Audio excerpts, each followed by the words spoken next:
We'll guide you through how to use the Wix Mobile App Builder to create a stunning mobile app for your website. If you find this helpful, consider subscribing and liking the video.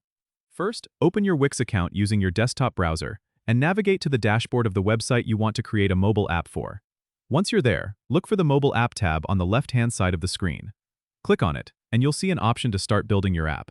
Next, select the features you want to include in your mobile app. These could be anything from a booking system, a blog, or even an online store.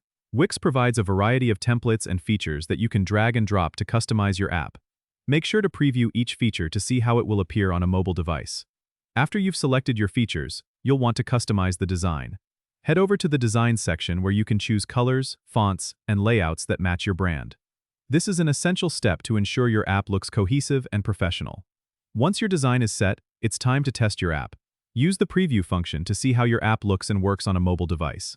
It's crucial to test every feature to make sure everything functions as expected. If you find any issues, you can go back and make adjustments accordingly. After you're satisfied with the functionality and design, you're ready to publish. Click on the Publish button to make your app live. Wix will guide you through the process of submitting your app to the app stores, such as the Apple App Store and Google Play Store. This might take some time, but once approved, your app will be available for users to download. Don't forget to subscribe and comment if this helped you out.